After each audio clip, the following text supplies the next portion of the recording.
नमस्कार, बहुत स्वागत है आप सभी का। आपके साथ मैं अक्षय विद्वा। आप देख रहे हैं स्वराज एक्सप्रेस। छत्तीसगढ़ में स्कूलों के बाद अब Swami Atmanand English medium college भी खोले जाएंगे। छत्तीसगढ़ सरकार ने प्रदेश में चरणबद्ध रूप से स्वामी आत्मानंद इंग्लिश मीडियम आदर्श महाविद्यालय शुरू करने का निर्णय लिया है, ताकि इंग्लिश मीडियम स्कूलों में पढ़ने वाले बच्चों को 12वीं तक के बाद उच्च शिक्षा के लिए अब बाहर जाना ना पड़े। वहीं विपक्ष सवाल उठा रहा है। विपक्ष सवाल उठा रहा है कि पहले खुले आत्मानंद इंग्लिश मीडियम स्कूलों में शिक्षकों की नियुक्ति नहीं हो पाई और अब सरकार पहले से मौजूद स्कूलों में कॉलेज की दशा सुधारने की बजाय वाहवाही लूटने की घोषणाएं करती जा रही है। प्राइमरी स्कूल में, middle school, high school, higher secondary school में जब अंग्रेजी माध्यम से हम बच्चों को पढ़ा रहे हैं, तो वो बच्चे निकलेंगे तो उसको तो कॉलेज में भी अंग्रेजी माध्यम चाहिए ना, तभी तो वो आगे बढ़ पाएगा। नहीं तो 12वीं की बात खत्म। तो यदि टेक्निकल एजुकेशन में जाते तो आज इंग्लिश में पढ़ाई होती है। अन्य जो सब्जेक्ट में जो बच्चे पढ़ रहे हैं उसके लिए भी हम महाविद्यालय खोलें ताकि बच्चों को अवसर मिले।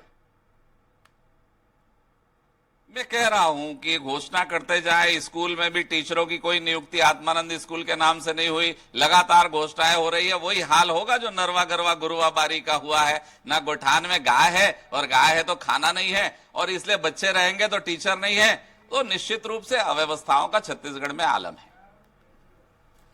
तो आइए चर्चा की शुरुआत करते हैं। आपने सुना कि दरअसल ये विपक्ष कह रहा है कि ये सिर्फ वाहवाही लूटने की एक योजना है, एक तरीका है, जबकि पहले से बहुत सारे स्कूल मौजूद हैं जहां पर शिक्षकों की आपूर्ति होनी चाहिए, लेकिन वो शिक्षा व्यवस्था सुधारने की बजाय सरकार अब और कुछ नए कदम उठाने जा रही है। सिर्फ कोरा दिखावा है। चर्चा के मेहमान हमारे साथ स्टूडियो में जुड़ चुके हैं। कांग्रेस प्रवक्ता सुरेश शर्मा इस वक्त मेरे साथ हैं, बीजेपी नेता पूर्व मंत्री विमल चोपड़ा, शिक्षाविद प्रोफेसर LS निगम मेरे साथ हैं। बहुत बहुत स्वागत आप सभी मेहमानों का स्वराज एक्सप्रेस में। तो चर्चा की शुरुआत करते हैं। सबसे पहले प्रोफेसर LS निगम से मैं शुरुआत करूंगा। आप शिक्षाविद हैं और आप ज्यादा अच्छे तरीके से बता पाएंगे। प्रोफेसर LS निगम, पहले जो स्कूल कॉलेजेस खुले हुए हैं उनमें अभी शिक्षक पूरे नहीं हो पाए हैं। आप आत्मानंद इंग्लिश मीडियम कॉलेजेस खोलने की बात जो हो रही है उसे किस नजरिए से देखते हैं?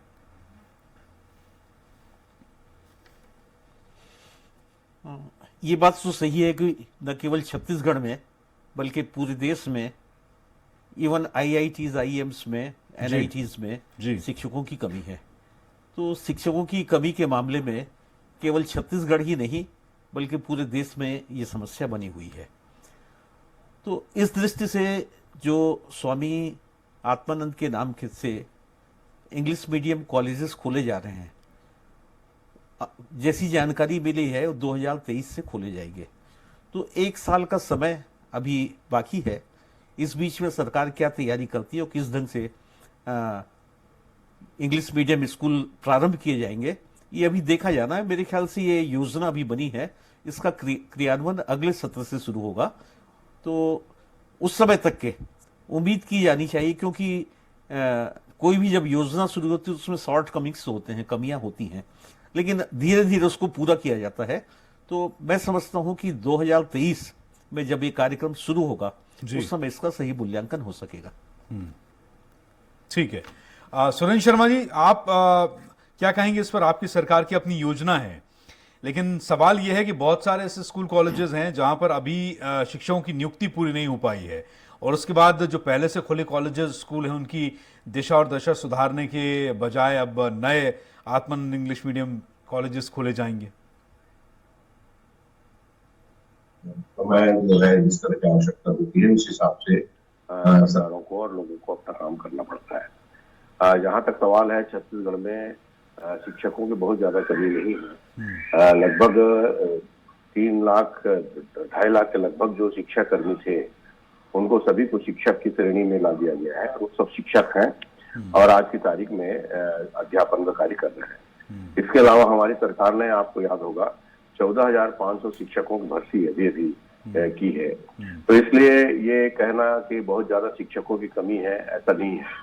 बात दरअसल ये है कि जो कम आमदनी वाला तबका है, जो गरीब तबका है, उनमें प्रतिभा होते हुए भी बहुत ही जो निजी स्कूल हैं जो बहुत ही महंगे होते हैं, आजकल के जमाने में आप जान रहे हैं अच्छी तरह से कि शिक्षा में और स्वास्थ्य में दोनों में 5 स्टार संस्कृति आ गई है। तो बहुत सारे प्रतिभाशाली बच्चे इससे वंचित हो जाया करते थे। तो इसको तो गरीब का बेटा ही सोच सकता है। माननीय मुख्यमंत्री भूपेश बघेल जी ने सोचा कि क्यों ना हम ऐसे गुणवत्ता युक्त स्कूल खोलें जिसमें गरीब के बच्चे भी अंग्रेजी के माध्यम से उसी स्तर की शिक्षा प्राप्त कर सकें जो बड़े बड़े तथाकथित जो नामी गिरामी जो स्कूल हैं उनके हिसाब से। अब जब वो इसकी सफलता मिली, कुछ स्थानों में चालू करने के बाद आज लगभग 252 स्वामी आत्मानंद स्कूल खुल चुके हैं। उसमें कुछ हिंदी माध्यम के भी हैं, कुछ अंग्रेजी माध्यम के भी हैं। अब स्वाभाविक बात यह है कि जब हमने छोटे स्तर पे मुहैया कराई तो उनका अभिभावक इस बात की मांग करते हैं कि भाई हमारे बच्चे 12वीं तक तो आपने पढ़ा दिया, फिर आगे अब क्या होगा। तो इसलिए आने वाले समय के लिए तैयारी के बतौर महाविद्यालय भी खोलने की तैयारी है और आने वाले सत्र में 10 महाविद्यालय खोले जाएंगे। और जैसा निगम जी ने कहा कि अभी तो हम आरंभिक स्थिति में अपने पास जो साधन है उन्हीं साधनों के माध्यम से इसका आरंभ करेंगे, मगर जैसे जैसे समय बीतते जाएगा इसकी पूरी व्यवस्था भी होगी और अच्छे से महाविद्यालय चले, अच्छे से स्कूल चले, हमारे छत्तीसगढ़ के कम आमदनी वाले बच्चों को अच्छी शिक्षा मिल सके, अच्छे संस्कार मिल सके और उनका भविष्य अच्छा हो। इस दिशा में सरकार प्रयत्नशील है और इसीलिए ये कदम उठाया गया है। ठीक है, विमल चोपड़ा जी, आपका इस बारे में क्या कहना है, पूर्व विधायक बीजेपी? देखिए, ऐसा है, मैं तो जो सरकार की स्वामी आत्मानंद स्कूल की अवधारणा है उसको ही खारिज करता हूँ। ये जिस प्रकार से बता रहे हैं कि अंग्रेजी माध्यम होने से स्कूल की गुणवत्ता बढ़ जाएगी, ये किस प्रकार की सोच जो है ये सरकार कर रही है। इतने सारे जो है शोध हुए हैं कि माध्यम जो है वो गुणवत्ता के लिए नहीं हो सकता। आप अंग्रेजी कर दीजिए, फ्रेंच कर दीजिए, हिंदी कर दीजिए, छत्तीसगढ़ी कर दीजिए, इससे कोई गुणवत्ता नहीं बढ़ जाएगी। मैं तो मुख्यमंत्री जी का कई बार वक्तव्य सुनता हूं तो बड़ा आश्चर्यचकित होता हूं कि सोच कैसी है कि हमारे बच्चे फर्राटे से अंग्रेजी बोलने लगेंगे। क्या फर्राटे से अंग्रेजी बोलना जो है उसके बुद्धि के विकास में कोई सहायक हो सकता है? आप माध्यम को जो है वो विकास का बना रहे हैं, आप किसी प्रकार से गुणवत्ता नहीं बढ़ा रहे हैं उसमें। आप क्या कर रहे हैं, उसकी चकाचौंध बढ़ा रहे हैं। जो अंग्रेजी माध्यम के स्कूल बना रहे हैं उसमें नए फर्नीचर रहेंगे, नए टेबल रहेंगे, नई कुर्सी रहेंगे, नई बिल्डिंग रहेगी। अरे क्या आप उसी जो पुराने स्कूल हैं हमारे उसके चकाचौंध ना करते हुए उसमें टीचर दे दें, अंग्रेजी माध्यम के अच्छे एक शिक्षक दे दे कि एक जो है अंग्रेजी माध्यम पढ़ाया, अंग्रेजी की जो है उसमें पढ़ाई कराई जाए, बाकी जो उसकी मातृभाषा है उसमें पढ़ाई कराई जाए ताकि उसके दिमाग में बोझ ना आए। ये इस प्रकार की व्यवस्था ये सरकार कर रही है, मैं तो समझ नहीं पा रहा हूं। अरे हम हिंदी माध्यम में पढ़े हैं, हम डॉक्टर बने हैं, हमारे साथ जो है वो 90% लोग हिंदी माध्यम के थे, 10% अंग्रेजी माध्यम के आते थे। क्या हमारा दिमाग विकसित नहीं हुआ? मैं समझ नहीं पा रहा हूं कि ये सरकार करना क्या चाहती है। आप इंफ्रास्ट्रक्चर देख लीजिए, आत्मानंद स्कूल आपने बना दिया और गांव के स्कूल में जो टीचर थे उनको ला करके शहर के आत्मानंद स्कूल में भर दिया। गांव के स्कूल जो है आज शिक्षक विहीन हो गए हैं। गांव के स्कूल में किसी प्रकार की संरचना नहीं है। आपने जो स्कूल पहले अंबेडकर जी के नाम से था उसका नाम परिवर्तन करके आत्मानंद स्कूल कर दिया। आप महापुरुषों का अपमान कर रहे हैं। एक तरफ बच्चे सामने में बड़े टेबल कुर्सी में बैठ रहे हैं और बड़े टाई लगा के आ रहे हैं, वहीं सामने में दूसरे स्कूल के हिंदी माध्यम के बच्चे जो हैं वो टाट पट्टी में बैठ रहे हैं। आप किस प्रकार की व्यवस्था देना चाहते हैं? क्या हिंदी बोलने वाले में आप हीन भावना भरना चाहते हैं? आप ये बता रहे हैं कि अंग्रेजी माध्यम में पढ़ने वाला बच्चा जो है वो बहुत बड़ा वैज्ञानिक बन सकता है। क्या हमारे यहाँ बड़े बड़े वैज्ञानिक नहीं हुए जो हिंदी माध्यम से पढ़ते निकले? अंग्रेजी माध्यम के लोगों को उन्होंने पीछे ढकेला है, वो हिंदी माध्यम में पढ़ करके आगे बढ़े। और ये तो पूरा शोध हो चुका है कि माध्यम से कोई व्यक्ति बुद्धिमान नहीं हो सकता। उसके लिए आपको मातृभाषा में पढ़ाई करानी चाहिए उसको, और स्कूलों में जो कमियां हैं उसको दूर करना चाहिए। ये सरकार जो है पता नहीं किस भुलावे में आ गई है कि किस चकाचौंध में आ गई है कि हम अंग्रेजी माध्यम अंग्रेजी माध्यम अंग्रेजी माध्यम, ये क्या? आप अंग्रेज चले गए, ठीक है, आप अंग्रेजी पढ़ाइए, एक विषय अंग्रेजी का रखिए आप जिसमें अच्छी पढ़ाई हो सके, कि अंग्रेजी का उसको ज्ञान हो सके, कि ताकि वो जा सके। लेकिन अंग्रेजी माध्यम जो है उसका कोई बुद्धि के विकास से कोई संबंध नहीं है। ये सरकार की ये योजना जो है फेल होने वाली है। सिर्फ जो है लोगों की जो भावना है कि चकाचौंध की तरफ हम भागे, उसको ये सरकार बढ़ावा दे रही है और कुछ नहीं कर रही है ये सब। ठीक है जी निगम साहब, मुझे लगता है कि आप भी विमल चोपड़ा जी की बात से इत्तेफाक रखते होंगे, आप उससे सहमत होंगे। मुझे ये बात अच्छी लगी कि ये समझ नहीं आता कि ये क्या हिंदी मीडियम और इंग्लिश मीडियम के बच्चे जब आसपास बैठेंगे दुर्भावना का शिकार नहीं होंगे। एक तरफ टाट पट्टी पे बैठने वाले बच्चे हैं, दूसरी तरफ टाई लगाकर बैठने वाले बच्चे हैं, और ये तमाम चीज़ें जो हैं वो समाज का किसी भी सरकार की जिम्मेदारी है कि एक तरह का स्तर सरकार मेंटेन कराए या फिर उनको दे अपने अपने शासनकाल में। लेकिन यहाँ जो है सरकार खुद ही विरोधाभास पैदा कर रही है। निगम साहब, ये बात जो है कुछ हद तक के तो सही लगती है कि शिक्षा में विरोधाभास नहीं होना चाहिए। लेकिन अगर इसी को दूसरे एंगल से देखा जाए जी, तो क्या हम देखते हैं कि IITs जो है, क्या उनका स्तर NIT के बराबर है? दोनों केंद्रीय सरकार चला रही है। और क्या उसके बाद स्टेट के जो इंजीनियरिंग कॉलेज हैं, क्या वो भी उसी प्रकार के हैं? और स्टेट के बाद जो प्राइवेट इंजीनियरिंग कॉलेजेस हैं, वो क्या उसी प्रकार के हैं? तो इस देश में शिक्षा व्यवस्था का स्तरीकरण हुआ है, कई स्ट्रेटा में है। तो वो स्ट्रेटा देश में भी मौजूद है और प्रदेश में भी मौजूद है। अब इसमें प्रश्न होता है कि एक स्तर से दूसरे स्तर पे ऊपर उठने का, तो एक ये लगातार चलने वाली प्रक्रिया है। उस प्रक्रिया में निश्चित रूप से होगा कि सबको एक साथ नहीं बनाया जा सकता, धीरे धीरे अपग्रेड होते हैं। मैं रायपुर में रहता हूं, तो यहाँ जो स्कूल्स थे, खास करके RD तिवारी स्कूल या पुजारी स्कूल या शहीद स्मारक स्कूल, उनको देख के सिर्फ चकाचौंध का मतलब ये नहीं होता कि आपने अच्छे पेंटिंग्स कर दिए या फर्नीचर लगा दिए या कंप्यूटर लगा दिए। इंफ्रास्ट्रक्चर, फैकल्टी, और सबसे ज्यादा होता है कोर्स का कंटेंट्स। तो हम देखते हैं कोर्स का कंटेंट्स वही है, विषय वस्तु वही है। अगर CBSE सिस्टम में कोई बच्चा पढ़ रहा है तो CBSE का बनाया हुआ सिलेबस पढ़ रहा है, और स्टेट बोर्ड की परीक्षा है तो स्टेट बोर्ड की परीक्षा से ही कर रहा है। अब रही माध्यम की बात, तो ये बात जरूर है कि दो अलग अलग माध्यम होते हैं। और आज जो है स्थिति ये थी कि जो सामान्य वर्ग है, इवन जो समाज के नीचे तबके का आदमी है, वो भी अपने बच्चों को इंग्लिश मीडियम में पढ़ाना चाहता था, और इसके लिए पूरा मैदान जो है एक प्राइवेट सेक्टर में छोड़ दिया गया था, गवर्नमेंट सेक्टर में नहीं था। तो इस दृष्टि से मुझको लगता है कि अगर पब्लिक की डिमांड है, लोग चाहते हैं, तो इंग्लिश मीडियम में, ये बात चोपड़ा जी ने बहुत सही कही कि हम सब लोगों में हिंदी मीडियम से पढ़ा है और बड़ी बड़ी पोस्ट में पहुंच गए। लेकिन इसके बाद हमारे बाद की जो पीढ़ी है, उसमें कितने ऐसे बच्चे हैं जो हिंदी माध्यम में पढ़ रहे हैं? हम यहाँ बैठ के जरूर बात करते हैं, लेकिन जब हमको अपने बच्चों को पढ़ाना होगा तो हम इंग्लिश मीडियम में पढ़ाएंगे। ये व्यक्तिगत लेकिन नहीं है, सर निगम साहब, आप एक हो बात सकता है बताइए, कि आप एक बात किसी बताइए, खास जब व्यक्ति- हर आदमी, सक्षम आदमी इंग्लिश मीडियम में पढ़ा लेगा, सरकारी जो स्कूलों की उपयोगिता है, यहाँ कांग्रेस प्रवक्ता बैठे हैं, BJP प्रवक्ता बैठे हैं, शर्मा जी, चोपड़ा जी, आप बैठे हैं, मैं हूं, आप ये बताइए कि हम सब नहीं जानते कि सरकारी स्कूल किसके लिए है? क्या हम इस सोच को सुधार पाए आज तक निगम साहब? सरकारी स्कूल में ये आत्मानंद स्कूल जो है, देखिए इस दिशा में पूर्ववर्ती सरकार के द्वारा भी एक प्रयास किया गया था। जैसे कि हम जानते हैं मुख्यमंत्री मॉडल DAV स्कूल शुरू किए गए थे। जी जी जी, DAV स्कूल चालू किए गए थे, और मेरे ख्याल शायद 75 स्कूल्स को DAV को सौंप दिया गया था। और ये ऐसे स्कूल्स थे जो सरकार के थे, उनका इंफ्रास्ट्रक्चर था सरकार का, और DAV को संचालन के लिए दिए गए। और उसमें जो है DAV स्कूल्स जो थे, तो उसमें जो है सरकार के द्वारा अनुदान भी दिया जा सकता था, जो कि एक प्राइवेट सेक्टर में था। तो हर सरकार अपने ढंग की एक योजना बनाती है।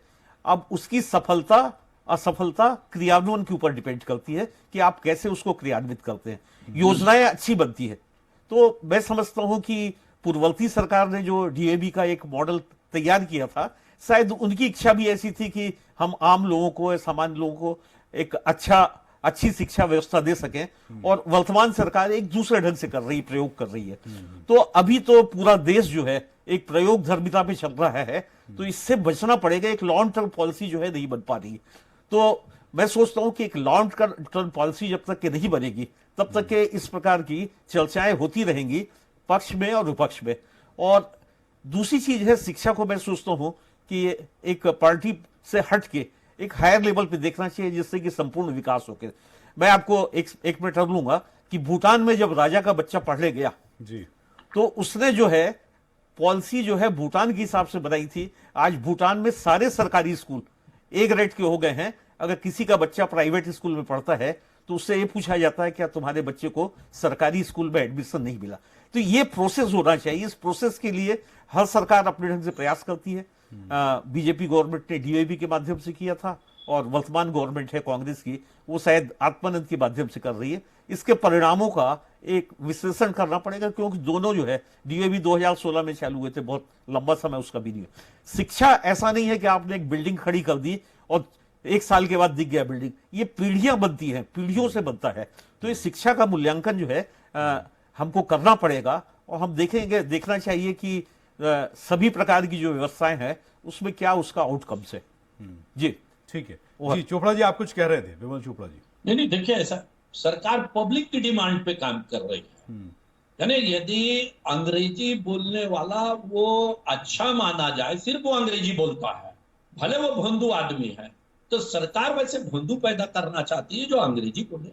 अब गणित, साइंस है, इतिहास है, हिस्ट्री है, ये जो है आपके दिमाग का जो है परीक्षण कर सकते हैं कि आप कितने विद्वान आदमी हैं। अंग्रेजी बोलना, मैं तो कई बार देखता हूँ मुख्यमंत्री जी बोलते हैं कि फर्राटे से अंग्रेजी बोलने वाले हम पैदा कर रहे हैं। दूसरी बात मैं आपको बता दूं, मैंने भी इसका अध्ययन किया है बहुत।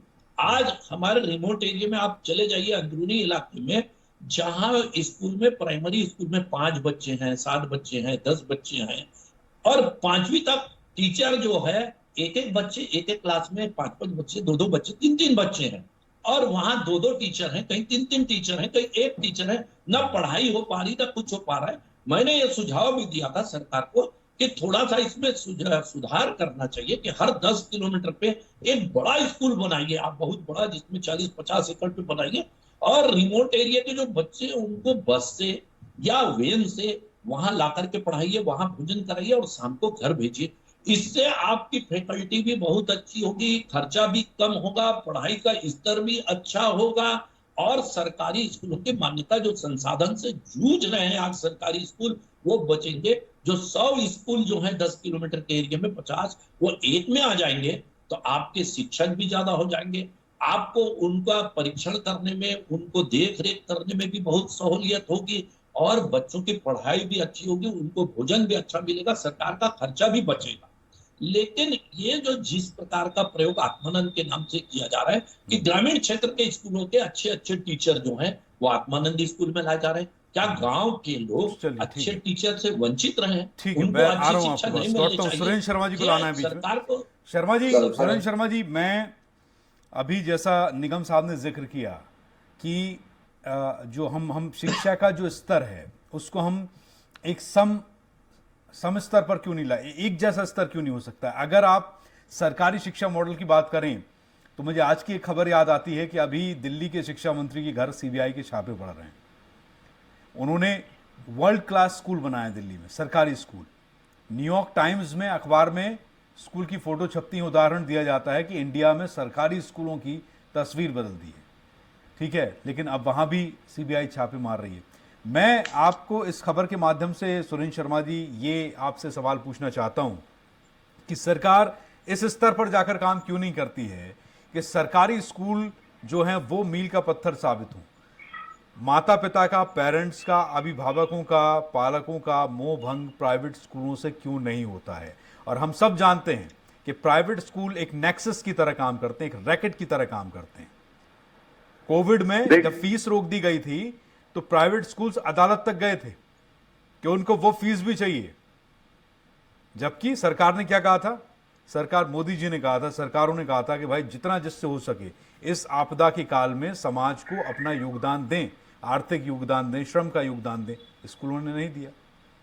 तो सुरेंद्र शर्मा जी, हम कोई ऐसा मॉडल क्यों तैयार नहीं कर सकते हैं जिसमें सरकार वो फैसिलिटीज उपलब्ध कराए कि प्राइवेट स्कूल के इस नेक्सस से अभिभावकों को छुड़ाया जा सके और उनका मोह भंग हो सके?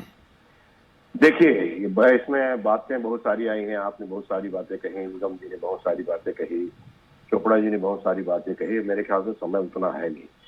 बात दरअसल ये बात तो सैद्धांतिक रूप से बिल्कुल सही है कि पूरे हिंदुस्तान में एक पाठ्यक्रम हो, एक तरीका हो, एक गणवेश हो और उसका परिणाम अलग ही होता है। हम लोग जब जिस जमाने में पढ़ते थे उस जमाने में सरकारी स्कूल हुआ करता था। खाली इसमें गरीब से गरीब के बच्चे और अमीर के बच्चे सब एक यूनिफॉर्म में जाते थे, एक साथ बैठते थे, एक साथ पढ़ते थे।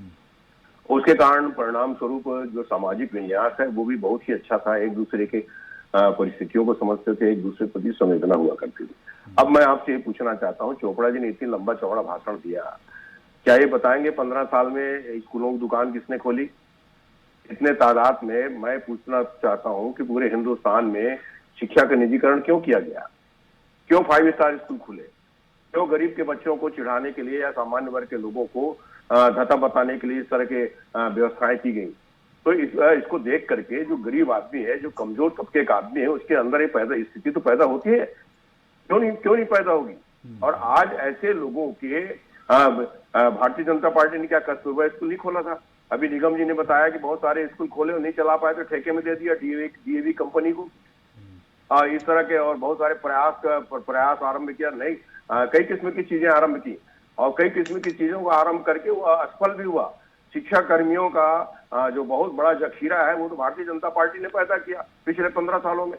तो बात दरअसल ये है कि आलोचना करना एक बहुत अलग बात है और सिर्फ आलोचना करने से किसी समस्या का समाधान नहीं होगा। सबसे पहली बात ये है कि राष्ट्रीय स्तर पे इसमें अगर एक सामंजस्य बनना चाहिए, सभी लोगों की एक सहमति होनी चाहिए। मैं तो कह रहा हूँ कि देश के लिए, भविष्य के लिए, राष्ट्र के लिए जरूरी है कि हमारे पूरे देश में एक यूनिफॉर्म हो, एक पाठ्यक्रम हो, एक तरीके की स्कूल हो, सभी बच्चों में देश प्रेम का भावना पैदा हो, भाईचारा का भावना पैदा हो, आपसी सामंजस्य की स्थिति पैदा हो।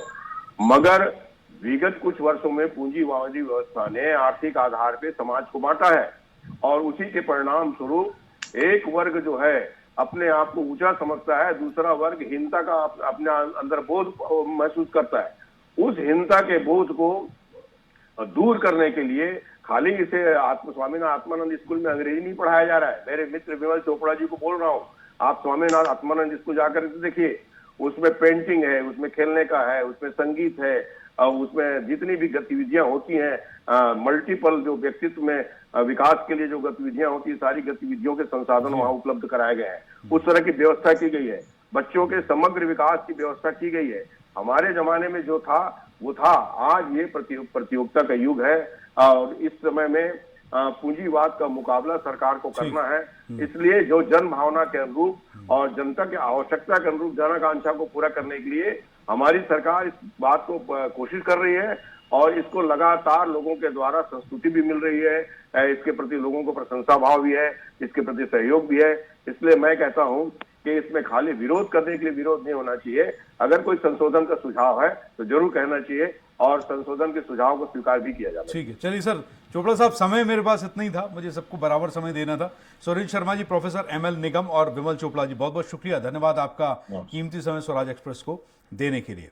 तो उम्मीद हमें यही की जानी चाहिए कि सरकार का ये जो प्रयास है वो सराहनीय हो और आने वाले दिनों में शिक्षा का स्तर छत्तीसगढ़ में सुधरे। लेकिन कोशिश ये होनी चाहिए कि हिंदी मीडियम या अंग्रेजी मीडियम के बीच बच्चे उलझकर ना रह जाएं। सबको समान शिक्षा का अधिकार और स्तर मिलना चाहिए। नमस्कार।